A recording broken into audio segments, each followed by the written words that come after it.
Já passou o Natal, agora já é Ano Novo e eu estou aqui para fazer a retrospectiva dos melhores livros que eu li em 2024. Como toda boa pessoa que gosta de retrospectiva, eu gosto de fazer a retrospectiva do que eu li em um ano, porque eu consigo ver quais foram os livros que eu tive mais dificuldade, quais foram os livros que eu gostei, quais foram os livros que eu não gostei, e esses eu até prefiro esquecer os que eu não gostei em 2024, mas estou aqui para falar agora dos melhores livros. Meu Hall da Fama de 2024. Bora lá? Bom, gente, pra começar, eu sei que vocês não estão vendo aqui, mas tem uma pilha de livros, eu acho que eu vou tentar mostrar pra vocês. Olha só. Isso aqui foi... Ai, meu Deus! Foi algum dos livros que eu li durante o ano e eu vou comentar com vocês depois desse corte. Vou começar com essa pedrada aqui que se chama Anna Karenina, do Lev Tolstói. Gente, eu não vou contar muito sobre a história, mas eu queria até comentar sobre essa confusão que frequentemente a gente faz de entender a Anna Karenina como a história da Ana. Até porque o Lev Tolstói, assim como o Dom Casmurro, fez essa confusão com a gente. Colocou um personagem bem polêmico, como é Ana ou como é Dom Casmurro, e a gente focou neles, esqueceu do restante da história. E esse restante da história é muito importante, tanto é que a gente precisa entender, por exemplo, que a história de Dom Casmurro é contada pela perspectiva do próprio Dom Casmurro. Aqui, em Anna Karenina, a gente esquece da primeira frase. A gente esquece que a primeira frase do livro é sobre família. E se é sobre família, por que eu estou focando somente na Ana? A história não é sobre a Ana, a história é sobre família. Até porque começa assim: todas as famílias felizes se parecem. Cada família infeliz é infeliz à sua maneira. Então vai contar a história sobre a família da Ana, a família do Lev e a família de tantos outros personagens aqui. Inclusive da própria Kitty, né? Então é maravilhoso, cara. É maravilhoso a forma como Lev escreve. Lev, ó, íntima, viu? Íntima. É muito bonita a forma como Tolstói escreve. E como a gente sai da loucura da Ana e vai até mesmo um pouco para a loucura do Lev sobre aquela reflexão sobre a propriedade e tudo mais. Isso é algo muito comum em histórias russas. A reflexão pesada, né? Pesada, eu digo, a reflexão densa sobre algum tema em específico. Acontece isso no Idiota, acontece isso em Crime e Castigo, acontece isso aqui em Anna Karenina, e é maravilhoso. Eu vou ler alguns trechinhos para vocês, porque eu marquei este livro inteiro. Não sei se vai dar para ver, ó, mas eu vou colocar aqui pra vocês verem. Ah, não vai dar pra vocês verem. Uma parte aqui que é uma reflexão da própria Ana. A Ana tá lendo um romance e ela começa a pensar que ela quer ser heroína da própria história. E aí ela vai começar a refletir e é o seguinte: o herói do romance já estava prestes a alcançar sua felicidade inglesa. O baronato é uma propriedade rural e Ana desejava partir em sua companhia rumo à propriedade quando, de repente, se deu conta que, para o herói, seria uma vergonha e que ela, por isso mesmo, também sentiria vergonha. Mas por que seria uma vergonha para ele? Porque seria uma vergonha para mim? Perguntou Ana, com a surpresa ofendida. Baixou o livro e recostou na poltrona, apertando a espátula com força em ambas as mãos. Nada havia de vergonhoso. Chamou à memória todas as suas lembranças de Moscou. Tudo era bom, agradável. Lembrou-se do baile, lembrou-se de Vronsky e do seu rosto enamorado e submisso. Lembrou-se de todas as atitudes com ele. Nada havia de vergonhoso. Então aqui, gente, ela estava tentando arrumar justificativa para que o querer dela sair, ser uma heroína, ter um romance com Vronsky, não fosse vergonhoso. Ah, gente, é maravilhoso esse livro. Se eu deixar aqui, eu vou ficar lendo um monte de coisa. Mas vamos pro próximo livro agora, beleza? O segundo livro que eu quero falar é As Aventuras de Huckleberry Finn. E vou te falar o seguinte, gente. Quem despreza livros com personagens infantis não sabe o que tá perdendo. Aqui a gente tem uma história lindíssima de amizade. Aqui a gente tem uma reflexão belíssima sobre os Estados Unidos escravocrata. E principalmente entender como que uma criança consegue ter mais humanidade do que adultos que tenham conhecimento. Assim, é muito fácil entender, né? A criança, ela tem uma facilidade ou uma facilidade de compreender as coisas de uma forma simples, enquanto que os adultos conseguem complicar tudo. Aqui a gente vai acompanhar as aventuras do Huck junto com Jim, que é um escravo fugido. E o Huck, até então, ele entendia que o Jim estava fugindo, né? Mas chega um determinado momento que a amizade dos dois é tanta que eles não conseguem se separar, ainda que tentem, sabe? Então a reflexão aqui, ela é feita de uma forma muito direta, assim. Poxa, é muito bonito ver a transformação do próprio Huck e também a transformação e reconhecimento da sua situação do próprio Jim também, tá? Então, é um livro maravilhoso e é um livro com ilustração. Você vê que até as pessoas que desprezam ilustração, ó, olha só, é um livro com ilustração. Uma coisa que eu queria comentar que é uma característica desse livro é a escrita. Aqui a gente tem a escrita de um povo que é do interior mesmo. Então ele não faz questão de colocar um português, no caso um inglês, 100% correto gramaticalmente e tudo mais. Aqui, por exemplo, tem uma parte que fala o seguinte. Tô aqui, Huck. Ele já sumiu da vista? Não fala alto. Ele estava dentro do rio, debaixo do leme, só com o nariz para fora. Eu falei que ele já tinha sumido da vista e que ele podia subir na balsa. Ele disse, eu fiquei escutando a conversa e pulei no rio e ia escapulir para a margem, se eles viessem até a balsa. Então é uma linguagem que pode causar sim estranhamento, ainda mais se você for uma pessoa que gosta do português certinho e tudo mais, tem essas frescuras, mas se você se permitir, se deixar levar pela história, você vai ver uma das histórias mais bonitas aí escritas por esse carinha aqui, o Mark Twain. Outro livro que eu li muito bom se chama Ideias que Colam, do Chip e do Dan Heath, tá? Eles começaram a investigar por que algumas ideias elas colam, elas fazem sucesso e outras não fazem. E eles chegaram a 6 princípios que são os princípios das ideias que dão certo. E aí vocês podem ver que eu li e marquei pra caramba. É um livro que vale muito a pena se você é criador de conteúdo, se você é social media, se você trabalha com design, porque ele vai começar não só a destrinchar as ideias que colam, mas também te dá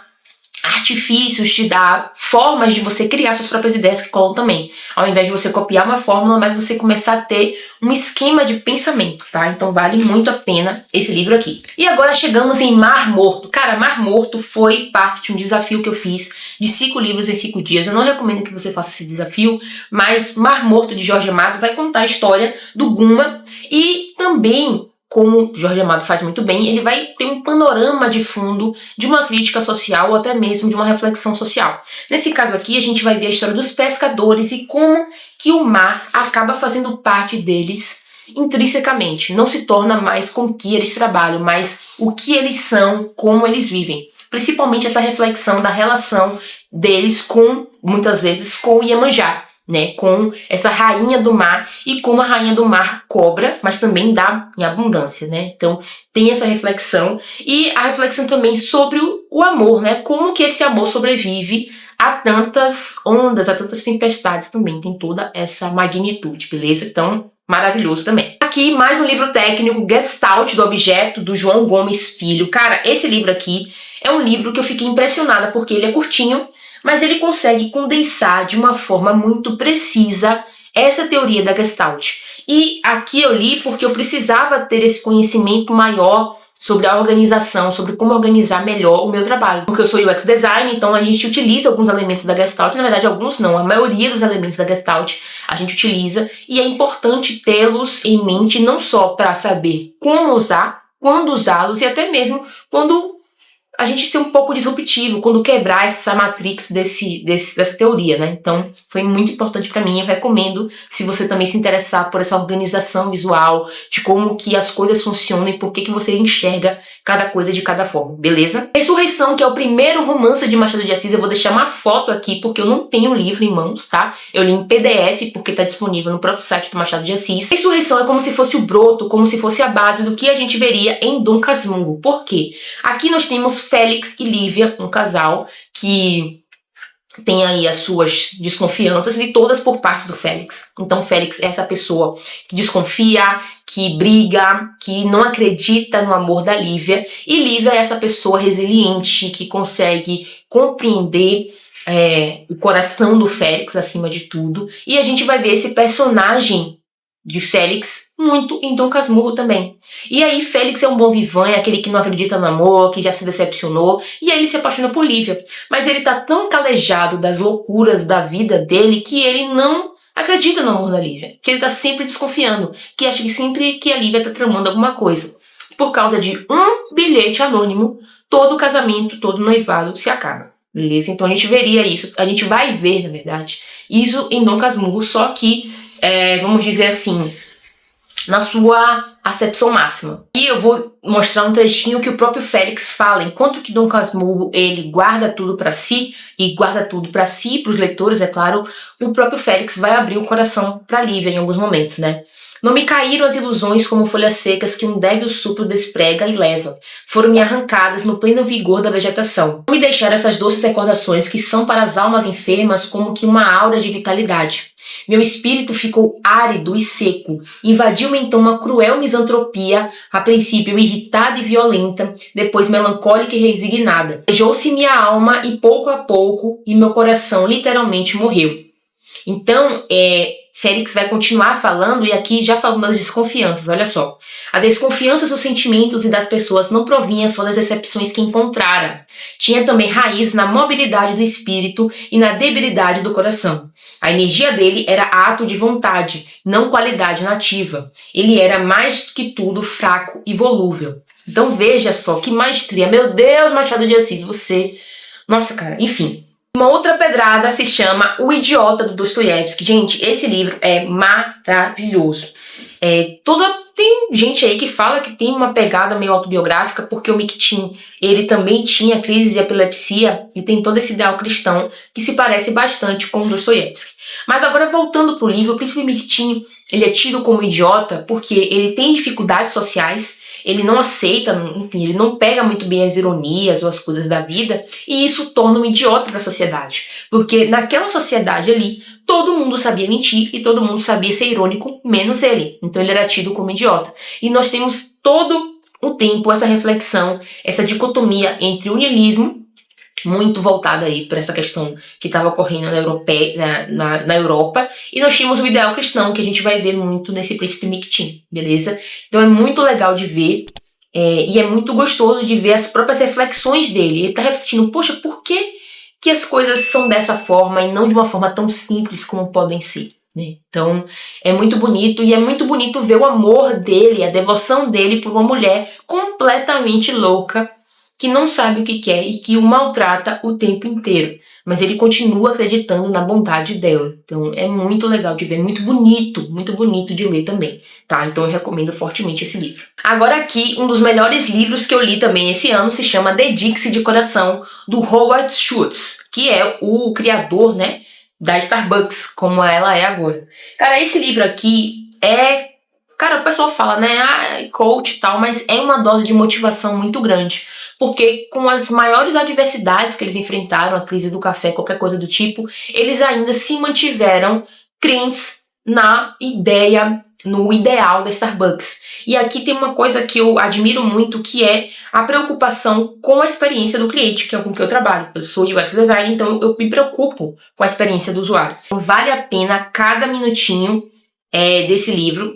Eu achei que ia ser um livro chato, porque normalmente quando você vai ver a história da empresa, a pessoa tá sempre se vangloriando e tal. E aqui ele foca muito no produto, ele foca muito na ideia da Starbucks.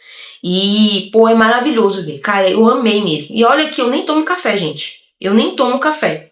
Mas, eu gostei da ideia dele. Tem uma coisa que eu anotei aqui, ó. Algo interessante é perceber que após um erro não houve desistência, mas sim revisão e bola pra frente, que é basicamente a minha filosofia de vida. Não é só porque eu errei em algum momento que eu vou desistir daquele objetivo. Eu recalculo a rota e vejo como eu posso seguir agora de uma melhor forma. Outra pedrada aqui se chama A Peste, do Albert Camus. Gente, pelo amor de Deus, que livro! É um livro que ao mesmo tempo interessante de ler, mas sufocante, porque me lembra muito a época da pandemia. A gente vê por uma ótica aqui uma cidade inteira fechada, pela ótica de um médico, uma cidade inteira fechada a partir de uma peste, né, que veio de um rato, e que as pessoas tem um determinado ponto que as pessoas elas não se preocupam mais com quem está morrendo, e sim a quantidade de pessoas. Então as pessoas viraram quantidade de pessoas, como em algum momento, querendo ou não, virou a pandemia. Morreu tanta gente na pandemia, de Covid ou não, né, que seja, mas que em certo momento viraram só números, não é? Viraram só números porque era muita gente. No final dessas semanas estafadas, depois de todos esses crepúsculos em que a cidade saía para as ruas para dar volta sem rumo, Rian compreendia que já não precisava defender-se contra a piedade. As pessoas cansam-se da piedade quando a piedade é inútil, e na consciência desse coração lentamente fechado sobre si próprio, o médico encontrava o único lenitivo desses dias esmagadores. Então as pessoas perdem a esperança, elas perdem a piedade, elas perdem a própria humanidade, porque não conseguem enxergar para além daquele cenário que elas estão agora. Eu ia apresentar outros livros, como Dom Casmurro, como outros que eu já li, mas eu quero apresentar esse livro pra gente fechar esse vídeo, que se chama Design como Storytelling. Eu tava pra comprar esse livro há muito tempo, e eu acabei não comprando, mas, cara, esse foi um dos melhores livros sobre design que eu já li em toda a minha vida, e em 2024 também. Porque ele consegue mostrar como que o design é para além do bonitinho, é para além da funcionalidade, é contar uma história através de um produto, é contar uma história através de qualquer coisa que tenha essa premissa de você estar resolvendo um problema ou de você estar apresentando uma solução para um problema já estabelecido ali da pessoa, sabe? Então, maravilhoso, gente. Eu recomendo todos os livros que eu li aqui, eu recomendo para vocês. Eu espero que você tenha gostado. Eu quero que você me conte aqui embaixo quais foram as suas leituras de 2024 e que em 2025 a gente leia muitos e muitos livros bons, sem se preocupar com listinha e sim com a qualidade deles, beleza? E eu te vejo no próximo vídeo.